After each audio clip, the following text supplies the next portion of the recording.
ఇక జాకీలు పెట్టి లేపినట్టే ఉన్నారు గట్టిగా. సరే 10 సీట్లు పక్కా మరో 6 ఫోకస్.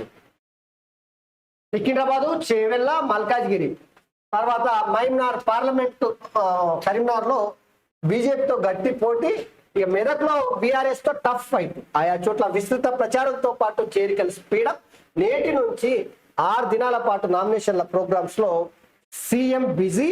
భారీ ర్యాలీలు, ఎక్కడికక్కడ సభలు. సెగ్మెంట్లో కాంగ్రెస్ పరిస్థితిపై సీఎం కు సునీల్ కన్గోల్ రిపోర్టు. పోటాపోటీ సీట్లలోనూ గెలుపు కోసం రేవంత్ ప్రత్యేక వ్యూహాలు. సో 10 సీట్లంతా కాంగ్రెస్ పార్టీ పక్కాట.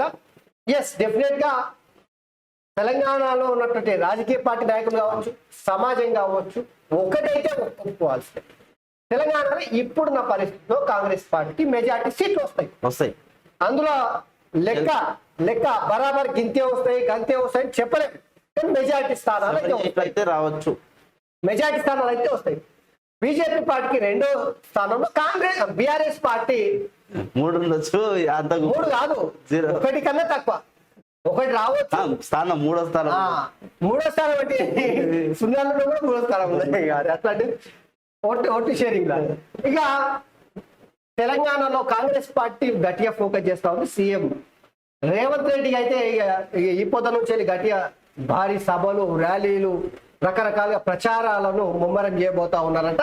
ఇక ప్రధానంగా బాగా టఫ్, తెలంగాణ రాష్ట్రంలో బాగా టఫ్ ఉన్నటువంటి స్థానాల పైన ప్రత్యేక దృష్టి పెట్టినట్ట. టఫ్ ఉన్న దానివల్ల ఇప్పటికే మీ అందరికీ తెలుసు, మల్కాజ్గిరిలో బీజేపీ పార్టీకి ఈటల రాజేందర్కి చాలా అనుకూలంగా ఉంది.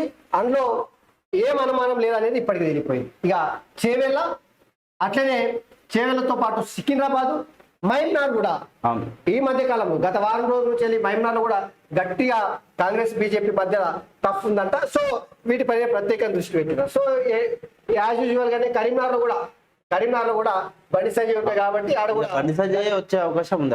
ఆడ కూడా గట్టి పోటీ ఉంది. సో ఏదేమైనా కూడా బీజేపీ పార్టీ 6 నుంచి 8 స్థానాలలో కాంగ్రెస్ పార్టీ టఫ్ ఫైట్ ఇస్తుంది. లేదా 1 సైడ్ ఈ 6 నుంచి 8 స్థానాలు ఉంది. మిగతా కాంగ్రెస్ పార్టీ గెలిచే అవకాశం ఉంది.